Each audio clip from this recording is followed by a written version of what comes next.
नमस्कार, रामकृष्ण हरी. माझ्या चॅनलवर तुमचे स्वागत आहे. माझे नाव लक्ष्मी. मी आज तुम्हाला श्री नर्मदा पुराण रेवाखंड पूर्वार्ध मराठी अनुवाद वाचून दाखवणार आहे. तोदीय पाद पंकजम नमामि देवी नर्मदे. अध्याय 98 प्रभास तीर्थ महात्म्यवर्ण. ओम नमो नर्मदाय. श्री मार्कंडेय तत गच्छेतु राजेंद्र प्रभासेश्वर उत्तमम विख्यात त्रिषु लोकेषु स्वर्ग सोपानम उत्तमम. मुनिश्रेष्ठ श्री मार्कंडेय दिले. राजेंद्र त्यानंतर त्रैलोक्यात विख्यात स्वर्गाच्या उत्तम सोपानासह उत्तम प्रभाश्वर तीर्थात जावे.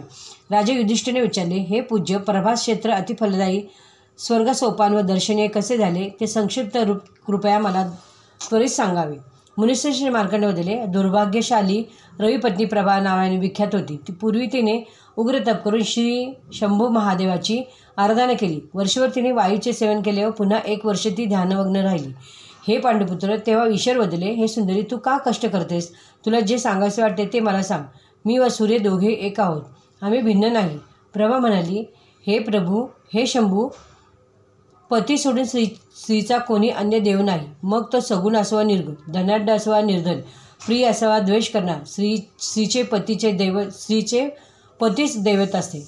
हे देवादिदेव, मी संख्यांमध्ये दुर्भाग्यामुळे जळते आहे.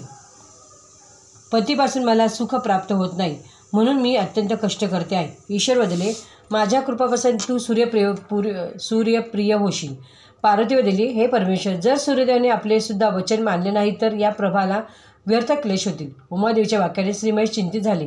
तेव्हा अंधकार विनाशक भुवन भास्कर आकाशातून श्री नर्मदाच्या उत्तर तटावर आले. सूर्यदेवाने विचारले, आगासूर विनाशक देव, आपण माझे कसे स्मरण केले? ईश्वर वदले, सूर्यदेव, तुम्ही अति प्रेमाने प्रभादेवीचे पालन करा.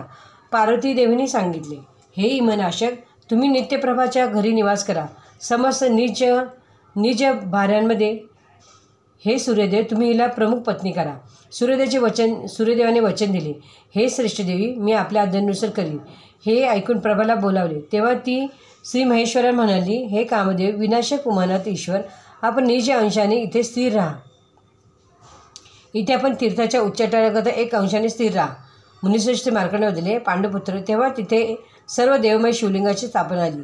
सर्व लोकात दुर्लभ असे ते स्थान प्रभा क्षेत्राच्या नावाने विख्यात झाले. अन्य तीर्थ काळानुरूप फलदायी असतात, पण हे राजेंद्र, प्रभास तीर्थ त्वरित इच्छेनुरूप फल देणारे आहे. हे राजा, विशेषतः माघ महिन्याच्या शुक्ल पक्षातील सप्तमीला जो उत्तम ब्राह्मणाला अश्वदान करतो तो इंद्रपद अथवा सूर्यपद प्राप्त करतो. इथे स्नान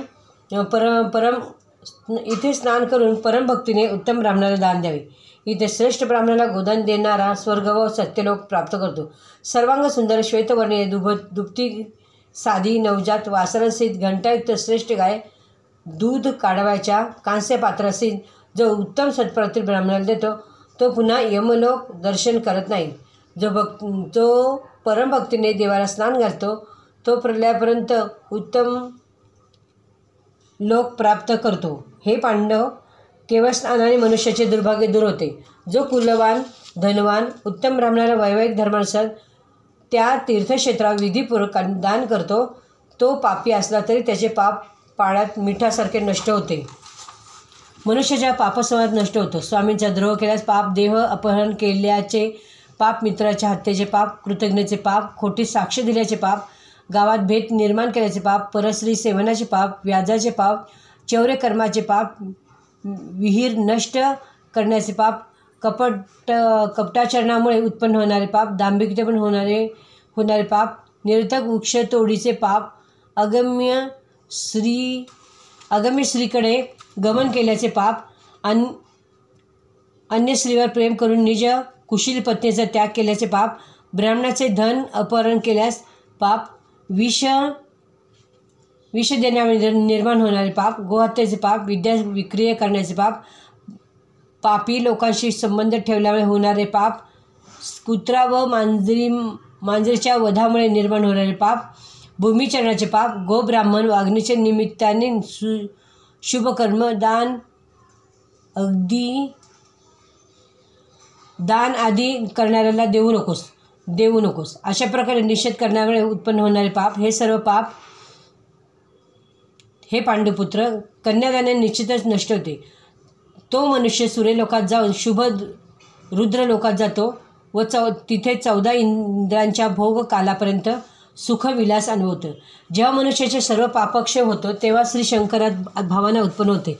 हे पांडवपुत्र, जो या प्रभास तीर्थास जातो त्यास सर्व तीर्थाचे फल प्राप्त होऊन अश्वमेधाची फलप्राप्ती होते. विधीपूर्वक गोदान महापुण्यदायी व सर्व पापांचा क्षय करणारे आहे. ते सदा उत्तम आहे. पण विशेषतः चतुर्दिशीला हे सर्वात उत्तम आहे. हा स्कंद पुराणातील रेवाखंडाच्या पूर्व भागातील प्रभास तीर्थ महात्म्यावर नावाचा आठवण्या पूर्ण झाला. रामकृष्ण हरी. तुम्हाला व्हिडिओ आवडल्यास लाईक करा, शेअर करा. नर्मदे हर, नर्मदे हर, नर्मदे हर.